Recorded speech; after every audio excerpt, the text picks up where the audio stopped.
You're not even a real aunt, my sister said loud enough for everyone. At the baby shower I covered with $730 in gifts and $2,250 for the catering. My dad chuckled.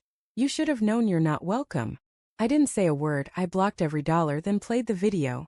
You're not even a real aunt, Emma said. Her voice sharp and loud enough to slice through the baby shower music and land straight into my chest like a knife. I blinked. Just once. Not because I was confused but because I knew she wanted me to react.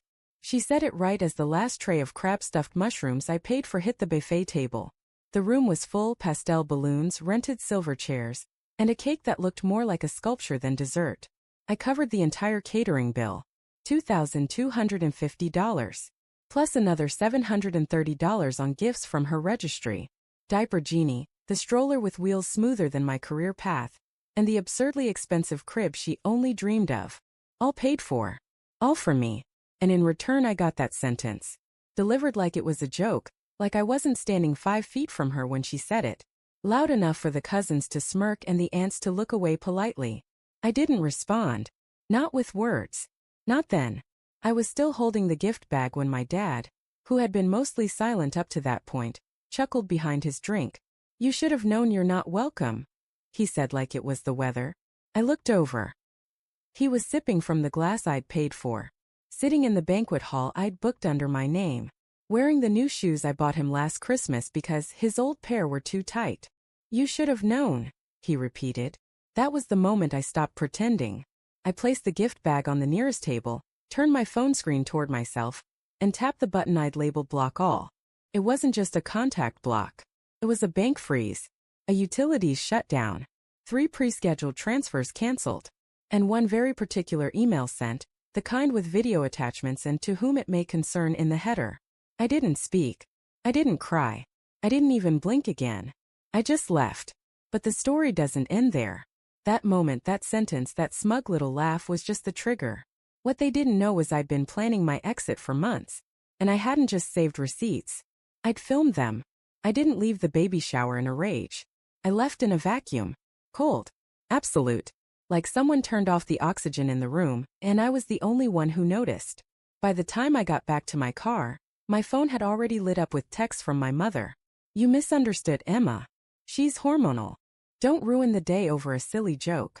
Let's talk when you've calmed down. What nobody realized was I wasn't angry. I was exhausted. Exhausted from a lifetime of being their walking ATM, their on-call therapist, their fallback plan. Because this wasn't the first time. Not even close. I covered Emma's rent for 9 months last year while she worked on her blog. I paid off Dad's medical debt when he said insurance messed up the paperwork. I even flew home last Christmas after Mom guilted me with "the holidays aren't the same without you," only to find myself cooking a full dinner for 12 while they watched TV and Emma filmed TikTok saying, "I made this all by myself." Nobody corrected her. Nobody ever did. And when I tried to pull back just a little, they made me the villain. Every time. 3 weeks before the baby shower I tried something simple. I said no. Emma called asking if I could cover a few extra things before her baby arrived. That few was a crib, a car seat, maternity clothes, and a cleaning service she found on Instagram. I told her I was stretched thin. She didn't reply for 2 days. Then she posted on Facebook, "Real family shows up," period. With a photo of a gift from someone else. Tagging everyone in the family. Except me. Comment section lit up like a Christmas tree. That's how you do it, Emma. You deserve everything. Some people don't know how to love properly. They all knew who she meant. That was the thing. They always knew. My mother liked to pretend she was the peacekeeper, but she never stopped her. Never once. She'd just call me later, low voice, like we were co-conspirators in some tragedy we never named. She doesn't mean it. You know how she is. It's just stress. But stress doesn't justify manipulation. Especially not what I found 2 nights before the shower. I wasn't snooping. I was organizing digital receipts for tax season, trying to track expenses I'd covered for them. But when I pulled up my shared cloud account, the one Emma still had access to from years ago, I found a folder labeled baby shower stuff. Inside were screenshots. Dozens. Some were group chats. Others were PDFs. One was a spreadsheet labeled backups if my name flakes. I opened it. It listed every single item on her registry, with names next to each one. Planemy. Plan B, other guests. Plan C, buy and say it was from grandma. Next tab, catering. Cost, $2,250. Paid, yes. Status, let her think it's her idea. I sat there in silence. That was the exact moment something inside me shifted. Because it wasn't just them using me. It was them planning for it.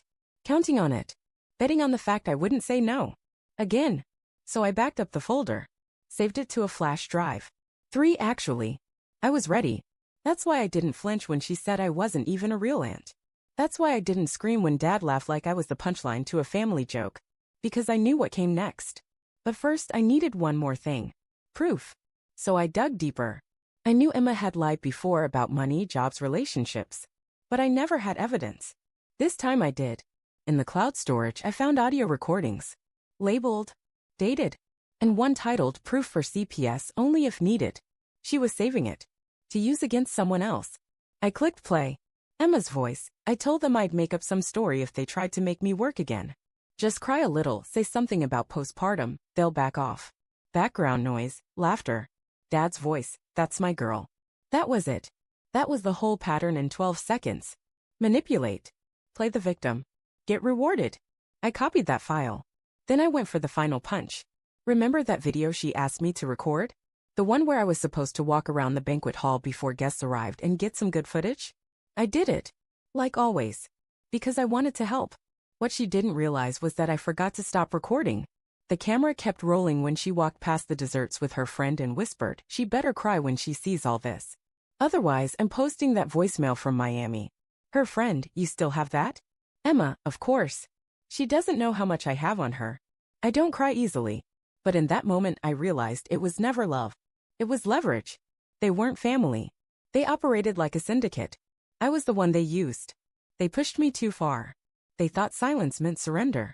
But I wasn't quiet, I was calculating. The morning after the baby shower, I sent out exactly 5 packages. Each one had a USB drive, a printed transcript, and a simple note. For context. In case you forgot what you laughed at. Addresses? Emma's workplace. My father's golf club.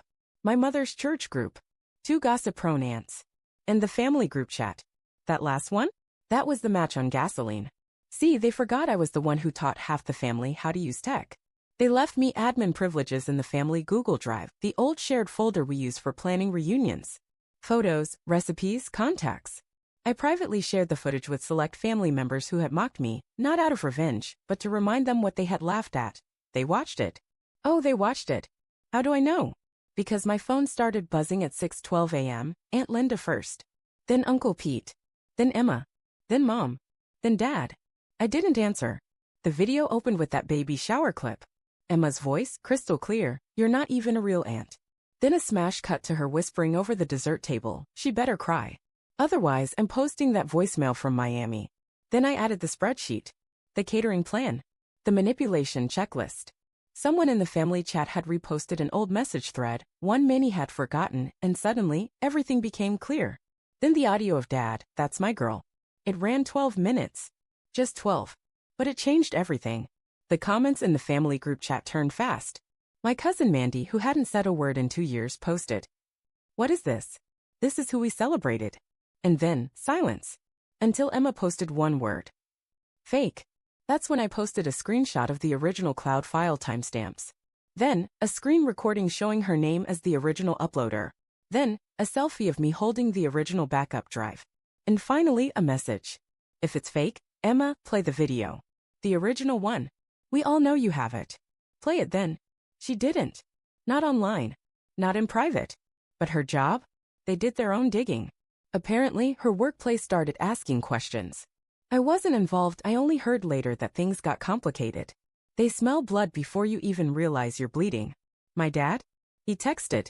What did you do? What have you done? I replied, you raised me. What did you expect? He didn't answer after that. But Mom did. She left a voicemail. Breathless. Broken. You went too far. It was just family business. It didn't need to be public. You've humiliated us. That was the point.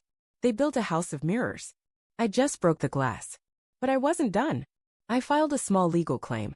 Not for the money, for ownership of the video content. I was the one who filmed it, edited it, and stored it.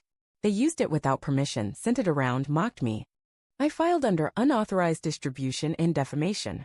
Petty? Maybe, but it sent a message. I own my narrative now. And just when they thought it couldn't get worse, I sent the final file to the pastor of my mother's church. It was a voice memo. Emma again. I don't care what Mom says, I'm not naming her in the baptism. She's a joke. Just a source of money to her. That one broke Mom. She called me sobbing. Then wailing. Then begging. Not to stop, she knew it was too late, but to spare her reputation. Don't send it to the women's circle. Please. They'll never forgive me. I didn't reply. But I never had to send anything. Word spread on its own, and by the time the next prayer meeting came, everyone already knew. It was never about revenge. It was about ending the performance. Once and for all. I didn't say a word for a week. Didn't answer calls. Didn't open messages. I went to work, brewed coffee, cleaned the apartment, watched old TV shows with the volume off. The world was loud, but I was quiet. Calm. Because I knew what was coming. On the 8th day, I sent a letter. A physical one. In a sealed envelope. Sent via certified mail. With a letterhead from a law office where the son of my old boss now works, the same guy I once helped rewrite his resume. The title. Statement of Financial Separation and Personal Clarification concerning the last name, family trust, and all associated arrangements. I mailed it to the finance office at the school where my mother works, the Veterans Club where my father volunteers, the leasing office of Emma's apartment building, and every mailbox of the relatives who watched in silence for years. Inside everything. But no drama. No whining. Just facts. My signature. Documentation. Verified accounts. I stated that I was no longer the financial guarantor for any member of my family. That I was removing myself from all shared accounts, joint credit histories, and family authorizations. That starting June 1st I would no longer cover any expenses. And that I had saved records proving manipulation, fraud, and emotional abuse to be used if anyone tried to retaliate. The last paragraph hit the hardest. This letter is not revenge. It's release. You cannot demand loyalty while offering only leverage. You cannot demand silence after public humiliation. You cannot claim family and behave like debt collectors. This is not a lawsuit. It's a severance. It wasn't internet theatrics.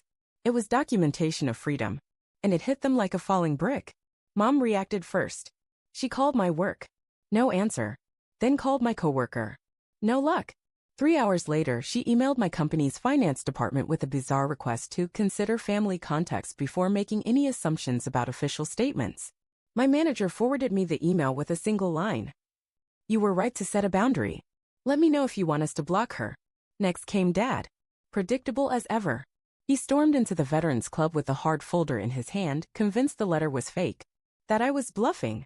That I would never actually go through with it. One of the older vets, a friend of mine, sent me a photo. Dad standing in the lobby, red-faced, flustered, trying to explain why. None of it is real. But the envelope had my signature. A notarized affidavit. Legal language. Real. And when he couldn't talk his way out of it there, he did something worse. He went to my mom's church office and begged the treasurer to clear up any rumors. She, a soft-spoken woman in her 60s, looked him dead in the eyes and said, I read the letter. I know what I've seen. And I want no part of it anymore. He didn't respond. He left in silence. But Emma? Emma took the real hit. Because the same day the letter reached her building, a social services representative called, not because I reported anything, but because someone on that mailing list did. Someone read the part about how I had been paying for baby formula at daycare, even health insurance, while Emma had listed herself as the sole provider on her housing application. That triggered a follow-up. 2 people from her job were called in for a clarification conversation. A former friend sent me a screenshot. Is it true she never had custody? That her sister did everything. That's what a certified letter can do. It delivers truth. With tracking, the family detonated like a boiler. More threats. New fake accounts. Anonymous emails to my HR. Even a printed invitation for reconciliation. Handwritten.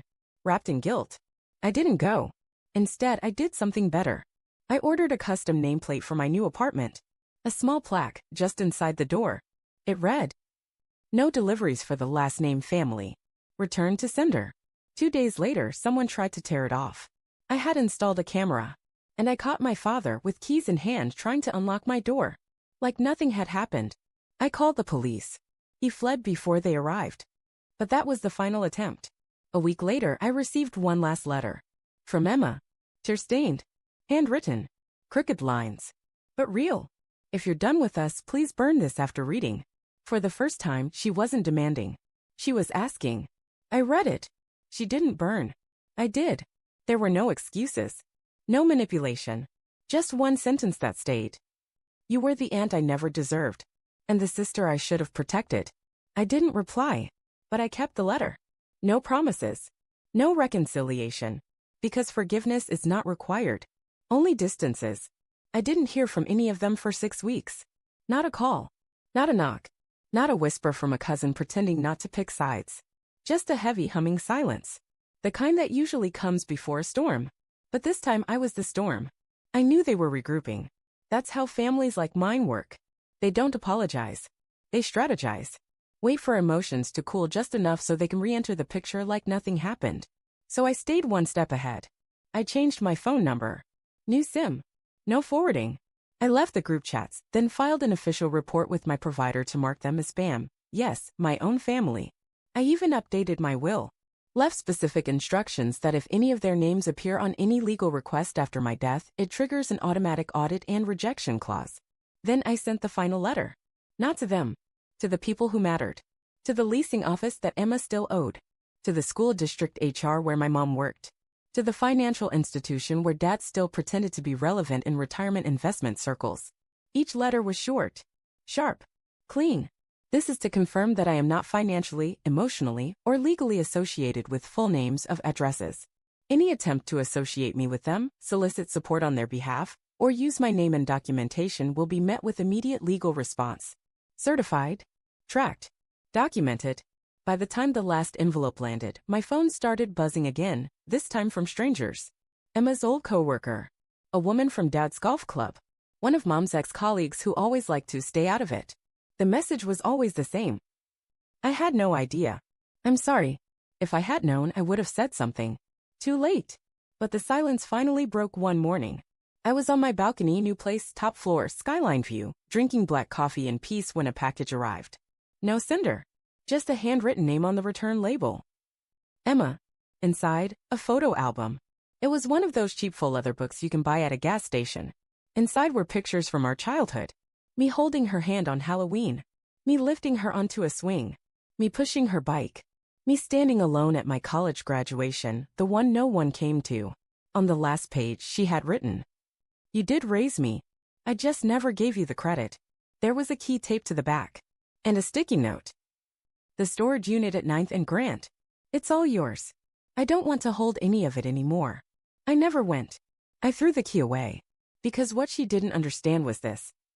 I'm not her storage unit anymore. As for my mother, I found out from a friend that she quietly retired. Early. Claimed it was due to stress. But I knew the real reason. The school had pulled her aside after receiving my letter. Asked questions. About documentation. About conflict of interest. They didn't fire her. But they made her uncomfortable enough to leave herself. Last I heard, she volunteers at a charity thrift shop. I wish I could say I hoped she finds peace. But I don't. She had decades to speak up. And every time she stayed quiet, she tightened the noose around me a little more. And my father? He finally did something I didn't expect. He sent me a postcard. Not a letter. Not a voicemail. A postcard. Like a tourist. It had a picture of a mountain on the front, like he was trying to imply some sort of wisdom. All it said was, "You win. Enjoy it while it lasts." No apology. No acceptance. Just bitterness printed in courier font. I laughed out loud when I read it. Not because it was funny, but because he still believed this was a game. He still didn't get it. This wasn't about winning. It was about leaving the arena entirely. 3 days ago, I received an email from someone named Madison, Emma's old college roommate. She wrote, "I found a box of stuff Emma left at my place years ago. Journals. Notes. Letters about you. They're a lot. I just thought you should know. She's been carrying the guilt longer than you think. Doesn't change anything, but yeah. That's all." I didn't reply. Because it really doesn't change anything. Last night, I did something small. Something final.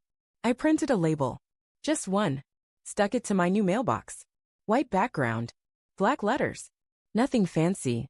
It reads, "Return to sender, no such family exists here." Then I shut the lid. And for the first time in years, I didn't feel watched. Didn't feel owed. Didn't feel like I had to explain who I was or prove what I'd given. Because now, finally, I had taken it all back. And they can't cancel what they never built. Not this peace. Not this silence. Not this version of me. Not anymore.